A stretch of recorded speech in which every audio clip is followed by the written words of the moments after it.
Sebelum kita mulai, cerita tentang orang yang mencari masalah dengan Reva. Jangan lupa dulu like-nya, dan subscribe-nya, channel cerita roman ini. Bab 511, mobil itu berhenti tepat di depan pintu rumah Carlos, dan tampak seorang pemuda berpakaian modis turun dari dalam mobil. Rambutnya yang dicukur cepak dengan tato di lehernya, sebuah tas dikempit di bawah lengannya. Dia berjalan dengan wajah menggerutu dan berlenggak-lenggok seperti anak-anak jalanan pada umumnya. Si pria itu melirik Reva sekilas, dan meludah dengan jijik, kemudian berjalan dengan angkuh ke dalam halaman rumah Carlos. Reva tidak mempedulikannya, dia juga ikut masuk ke dalam. Halaman rumahnya cukup ramai, dan tampak ada lusinan orang yang sedang mengatur di tempat acara ini. Begitu si pria tadi masuk ke dalam, dia langsung berteriak, "Aduh Carlos, dekorasi acara pernikahanmu ini terlalu buruk. Acara pernikahan zaman sekarang itu seharusnya tampak megah dan mewah. Sedangkan pernikahanmu ini, apa tidak terlalu jelek? Lihat bunganya, macam apa, semuanya dari plastik, setidaknya kau harus membeli sedikit bunga asli. Dan ini juga, tulisan ucapan selamat, ini, kau gunting sendiri ya, benar-benar buruk sekali." Si pria itu sengaja menunjuk sana-sini, dan mengomentari segala sesuatunya dengan suara kencang, seolah-olah khawatir orang lain tidak mendengar ucapannya. Semua orang yang ada di dalam rumah itu menoleh melihatnya, dan Carlos serta kedua orang tuanya juga ikut keluar dari dalam rumah. Ternyata adik sepupunya Carlos, akhirnya kau sudah tiba. Ayo, mari, cepat masuk, silahkan masuk ke dalam. Mamanya Carlos berkata dengan suara yang lemah, dan mencoba sekuat tenaga untuk mengukir senyum di wajahnya. Si pria itu mengibaskan tangannya dan berkata, "Sudahlah, aku tidak perlu masuk dan duduk. Tante ketiga, aku bukannya mau mengocehimu, tetapi rumahmu ini bau obatnya terlalu keras dan aku tidak tahan. Carlos, mobilnya sudah aku bawa ke sini, Volkswagen Passat, nanti akan menjadi mobil utamanya, dan itu akan kelihatan keren." Ayah Carlos tertegun sejenak. "Reynald, bukannya mobil yang akan digunakan itu seharusnya BMW. Kenapa dirubah menjadi Volkswagen?" Si pria itu menatap papanya Carlos dengan ekspresi jijik. "Paman ketiga, apa kau menganggap remeh Volkswagen atau bagaimana? Sesuai dengan dekorasi acara pernikahanmu ini, Volkswagen juga sudah cukup, untuk apa masih meminta BMW? Selain itu, kalian juga sudah telat memberitahukannya. Kalau kalian mengatakannya lebih awal, jangankan mobil BMW, mobil Rolls-Royce pun pasti akan aku bawa ke sini." Mama Carlos tertawa dan berkata, "Reynald, aku tahu kau sangat hebat. Kau lihat, Carlos adalah kakak sepupumu, kalian berdua kan tumbuh besar bersama. Bolehkah kau membantu sedikit dalam acara pernikahan Carlos ini?" Dari pihak kedua orang tua mempelai wanita sudah mengatakan setidaknya bisa menggunakan mobil BMW sebagai mobil utamanya. Bagaimana kalau kau mencoba mencari cara untuk mendapatkan mobil yang lebih baik lagi? Agar martabat keluarga kita juga masih bisa dipertahankan, bagaimana? Si pria itu tampak tidak sabar lalu berkata, "Tante ketiga, apa aku masih kurang membantu? Coba kau pergi dan cari tahu dulu berapa biaya yang diperlukan untuk mencari mobil Volkswagen ini sebagai mobil utama pernikahan. Aku sudah membantu kalian dengan meminjamkan mobil ini. Apalagi aku sudah mengantarkannya ke sini secara gratis. Semua ini karena kita masih saudara sendiri. Kalau orang lain, siapa yang mau mempedulikan urusan keluargamu ini? Kalau kalian tidak ingin menggunakannya ya sudah tidak usah dipakai. Pergi sewa sendiri saja." Kedua orang tua Carlos tampak malu dan akhirnya hanya bisa mengangguk-angguk saja. Tidak apa-apa, Volkswagen juga cukup bagus." "Reynald, kau jangan marah, kami kan hanya bertanya saja. Ayo, mari, duduk dulu dan diminum tehnya. Carlos, ambilkan sebungkus rokok untuk adik sepupumu." Si pria itu kemudian mengibaskan tangannya dan berkata, "Tidak perlu. Aku masih ada hal lain yang perlu kuselesaikan. Aku hanya datang untuk memberitahu kalian saja. Pengantinnya akan dijemput besok pagi jam 8, kan? Jadi kalau aku datang jam 7:50 juga tidak masalah, kan?" Dengan cepat Mama Carlos berkata, "Reynald, apa kau bisa datang lebih pagi lagi? Karena nantinya mobil pengantin itu masih harus didekorasi.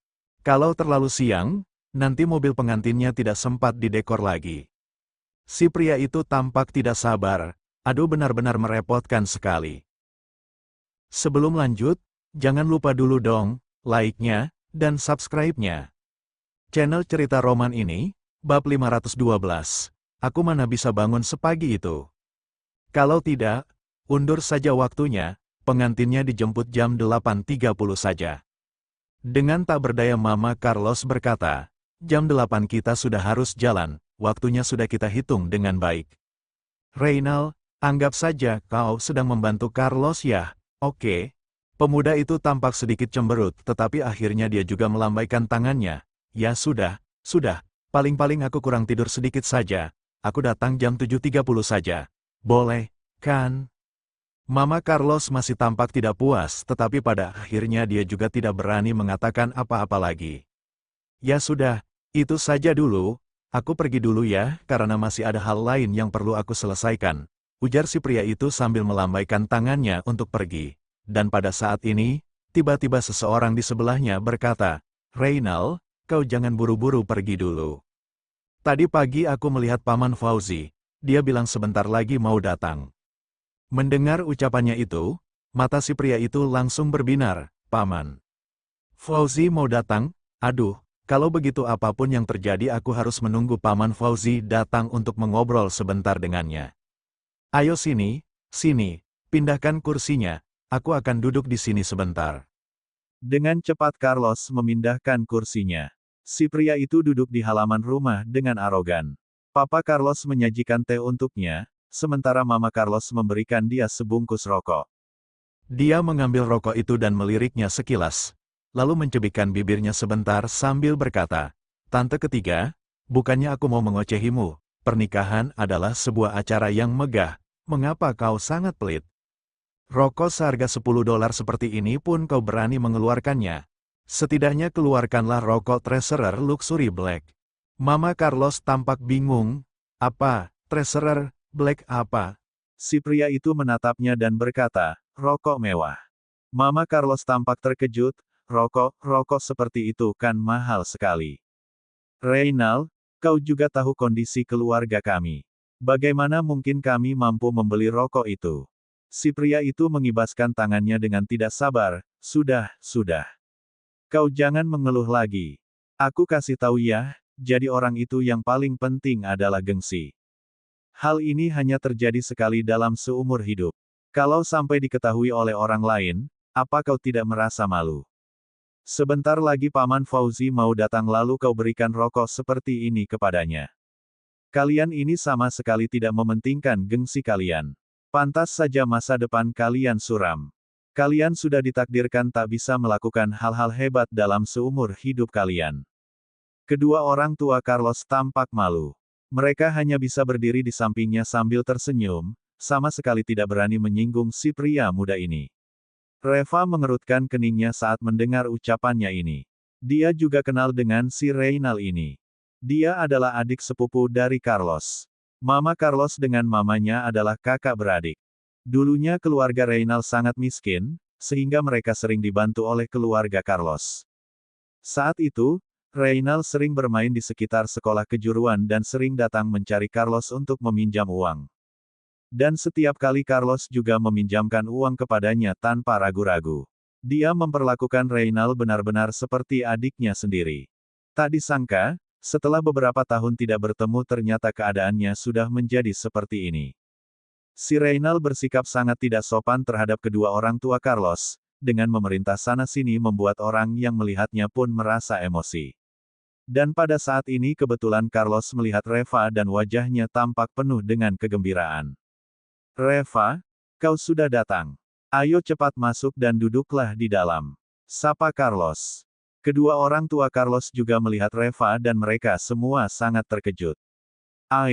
Ternyata ini Reva. Sudah lama tidak bertemu. Anak ini sudah tinggi besar sekarang. Ayo mari, silahkan duduk. Reva menyapa mereka dengan tersenyum. Paman dan Tante, sudah lama tak bertemu. Aku benar-benar minta maaf. Aku tidak tahu kalian sudah pindah ke sini dan belum sempat mengunjungi kalian. Saat beberapa orang itu sedang asyik mengobrol, lalu si Reynald menghampir dan menatap Reva dari ujung kepala hingga ujung kaki. Oh, ternyata Reva. Aku pikir siapa? Kau kan yang tadi berdiri di pintu masuk gang dengan sepeda listrikmu yang bobrok, dan menghalangi jalan itu.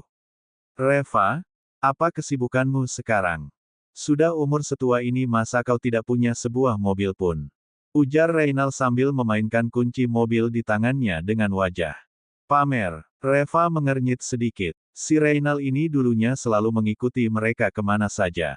Dan sekarang berani-beraninya berpamer dan berlagak di depannya. Tidak banyak. Aku bekerja di rumah sakit. Jawab Reva dengan santai. Reynald langsung tertegun sejenak, dan kedua orang tua Carlos merasa sangat gembira mendengarnya. Aduh, Reva, ternyata kau bekerja di rumah sakit sekarang. Anak ini sudah hebat sekarang. Sudah menjadi dokter. Hebat sekali. Bagus, bagus. Kedua orang tua Carlos ini sangat baik. Reva dapat melihat ketulusan mereka yang ditunjukkan dari dalam lubuk hati mereka. Sementara Reynald dia merasa sirik. Dia yang sekarang menjadi sedikit terkenal selalu menganggap remeh orang-orang yang berteman dengan Carlos. Mendengar Reva yang bekerja di rumah sakit membuatnya merasa tidak senang. Sebelum lanjut, jangan lupa dulu dong, like-nya, dan subscribe-nya. Channel Cerita Roman ini. Bab 513. Yang benar. Reva, kalau aku tidak salah ingat, kau bahkan tidak lulus dari sekolah kejuruan. Kau tidak punya gelar dan ijazah apapun, jadi bagaimana mungkin kau bisa bekerja di rumah sakit? Kau sedang membual ya? Ujar Reynald dengan cemberut. Semua orang di sekitar mereka langsung memandangi mereka dengan ekspresi curiga di wajah-wajah mereka. Reva yang tidak memiliki ijazah apapun itu benar-benar membuat orang sulit untuk percaya bahwa dia bisa bekerja di rumah sakit. Saat kedua orang tua Carlos melihat situasi ini lalu dengan cepat mereka menengahi, aduh, bekerja di rumah sakit kan tidak harus punya ijazah juga. Mungkin saja Reva bekerja di bidang logistiknya. Itu juga sangat bagus. Anak muda itu yang paling penting adalah bekerja dengan rajin dan baik.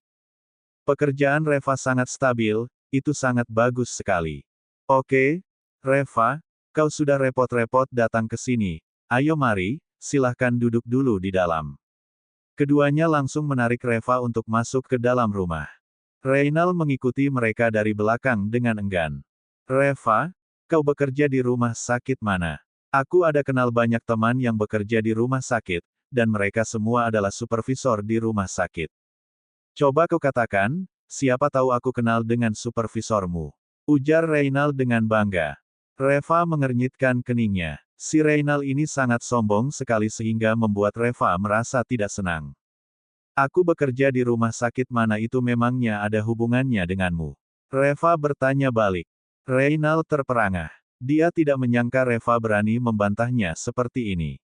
Bagaimana cara kau berbicara itu? Memangnya kenapa kalau aku tanya sedikit?